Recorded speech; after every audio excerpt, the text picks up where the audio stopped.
Me llamo Adeline y tengo 32 años. Solía creer que los recuerdos de la infancia se desvanecen en sombras suaves e inofensivas, pero los míos nunca lo hicieron. Permanecieron nítidos, como vidrio bajo la piel, imposibles de ignorar y dolorosos cada vez que los tocaba. Tenía 11 años cuando mi madre me dijo que me fuera. No me gritó, no discutimos. Simplemente me lo dijo con una calma aterradora que lo hacía sentir permanente. Recuerdo exactamente cómo fue. La luz de la tarde se filtraba por las cortinas de la cocina. El olor del pan tostado quemado. El tic-tac del reloj que parecía más fuerte que su voz. No parecía enojada. Esa fue la parte que me persiguió durante años. El enojo lo habría entendido, pero sus ojos estaban distantes, casi fríos, como si ya me hubiera borrado de su vida. Dijo que era lo mejor. Una frase que no tenía sentido para una niña abrazando su mochila, intentando no llorar. No hubo pelea dramática antes de eso, ningún acto rebelde, ningún error catastrófico. Un día común era su hija. Por la tarde, estaba parada afuera de nuestra casa, viendo cómo la puerta se cerraba como la última página de un libro que nunca me habían permitido leer. Durante años me dije a mí misma que tenía que haber una razón que simplemente no podía recordar. Los niños buscan lógica, incluso en la crueldad. Me quedé con familiares, luego amigos, y finalmente aprendí a sobrevivir sola mucho antes de estar realmente crecida. Cada cumpleaños se sentía como una acusación silenciosa. Cada logro llevaba una pregunta invisible, ¿le importaría si lo supiera?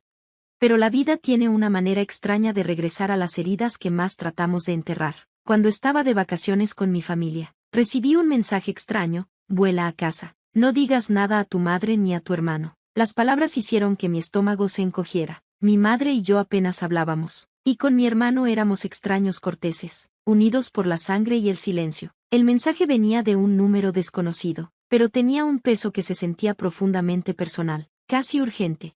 Al principio intenté ignorarlo, convenciéndome de que era un error, algún mensaje enviado por casualidad, pero otro mensaje llegó, más corto, más frío: esto no puede esperar.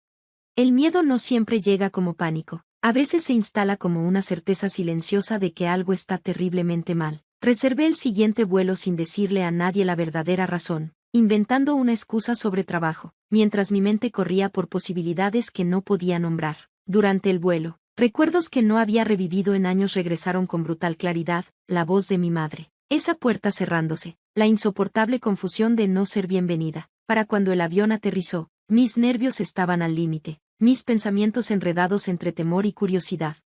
En el aeropuerto, un abogado y la policía me esperaban, y la sola vista de ellos se sintió como si el suelo se moviera bajo mis pies. Estaban cerca de la salida, escaneando rostros hasta que sus ojos se fijaron en los míos con un reconocimiento inquietante. Mi primer instinto fue la incredulidad. Personas como yo, ordinarias, desapercibidas, no se encuentran con abogados y oficiales, a menos que algo haya salido terriblemente mal. El abogado se presentó con una gentileza ensayada, diciendo mi nombre de una manera extrañamente formal. El policía permaneció en silencio, vigilante, lo que de alguna manera hacía todo más aterrador. Sentí como si hubiera entrado en una historia que ya estaba desarrollándose, una donde todos conocían la trama menos yo. Mi mente saltó a las peores conclusiones: un accidente, un crimen, un error ligado a mi identidad. Pero las siguientes palabras del abogado destruyeron todas las suposiciones que tenía. Habló de mi madre, de secretos, de documentos sellados por décadas. Cada frase tensaba el aire a mi alrededor, transformando la confusión en un horror lento y asfixiante. Luché por procesar lo que escuchaba. El mundo se reducía a fragmentos de sonido y significado, y después de conocer la verdad, perdí el conocimiento. Antes de que la oscuridad me reclamara, una devastadora realización atravesó todo lo que creía. Entendí mi pasado, a mi madre, y el día en que me envió lejos. Cuando recuperé la conciencia, no fue de manera suave, chocó contra mí como una ola, arrastrando confusión, miedo y una aplastante sensación de incredulidad. El techo blanco y estéril sobre mí se enfocó lentamente, seguido por el tenue pitido de los equipos médicos y el murmullo distante de voces.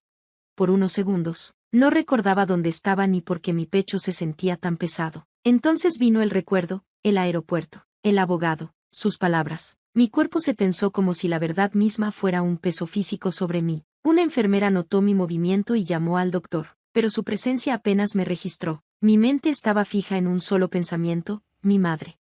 La revelación del abogado se reproducía en fragmentos, cada pieza más desestabilizadora que la anterior. Mi madre no me había abandonado por crueldad o indiferencia. Había escondido algo, Algo tan enorme, tan capaz de cambiar la vida, que había dictado el curso de toda mi infancia.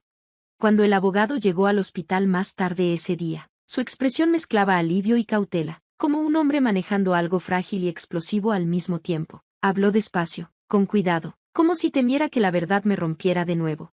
Hace 21 años, mi vida había estado atrapada en una pesadilla legal que nunca supe que existía. Un hombre poderoso, alguien en quien mi madre había confiado, luchaba por el control de una herencia ligada a mi nombre, no dinero que nuestra familia poseyera, sino bienes en fideicomiso de mi difunto abuelo, riqueza suficiente para atraer atención peligrosa. Según el abogado, se habían hecho amenazas reales. Mi madre había recibido el consejo de que la manera más segura de protegerme era desaparecer de todos los registros oficiales conectados a ella, cortar los lazos visibles, enviarme lejos de manera que pareciera rechazo en lugar de protección. La explicación parecía imposible, como la trama de un thriller, no la historia de mi vida, pero los documentos eran reales. La intervención policial era real. Incluso las décadas de silencio eran parte de una estrategia diseñada para mantenerme viva. La palabra resonaba en mi mente con intensidad enfermiza. Toda mi identidad había sido moldeada por la creencia de que no era querida, cuando en realidad había sido escondida, protegida, sacrificada. La rabia y el dolor chocaban dentro de mí con fuerza violenta. Si ella me había amado lo suficiente para protegerme, ¿cómo pudo dejarme crecer creyendo que era prescindible? ¿Cómo pudo mirar desde la distancia mientras luchaba? Cuestionaba mi valor. ¿Construía una vida sobre una herida que ella misma creó? El abogado no ofrecía respuestas consoladoras, solo la fría lógica de supervivencia y riesgo. El contacto me habría expuesto, la verdad me habría puesto en peligro. Mi madre eligió el secreto sobre la comprensión, la seguridad sobre la supervivencia emocional.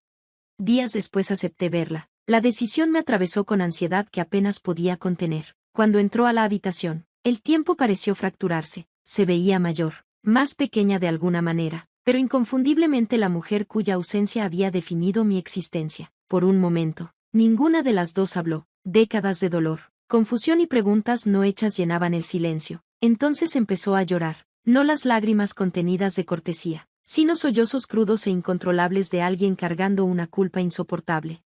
Me contó todo lo que el abogado había confirmado, pero escuchar de sus labios tenía otro peso. Había vivido con miedo constante. Cada año, cada hito de mi vida observado desde lejos a través de intermediarios, fotografías, actualizaciones silenciosas. Creía que la distancia era la única barrera entre yo y un peligro real. Quise mantenerme enojada. Una parte de mí lo necesitaba, pero debajo de la furia, otra realización surgió lentamente, no deseada, pero innegable. Su elección no nació del odio, nació del terror. El amor, distorsionado por el miedo, aún me había robado la infancia, pero también había preservado mi futuro. El perdón no llegó en esa habitación, ni la reconciliación borró mágicamente 21 años de daño, pero algo cambió. La narrativa de mi vida, la historia que me conté sobre no ser querida, se abrió, revelando una verdad mucho más compleja y dolorosa. Mi madre no simplemente me echó, me dejó odiarla para mantenerme a salvo. Aún ahora, las emociones permanecen enredadas, imposibles de reducir a un simple bien o mal, pero algo se volvió dolorosamente claro. El pasado que creí entender nunca había sido la historia completa. Y si esta historia te conmovió, si sentiste aunque sea una fracción del shock, dolor y tormenta emocional que viví, no olvides suscribirte al canal, porque algunas historias no solo se cuentan, se viven, y la siguiente puede quedarse contigo mucho después de que la pantalla se apague.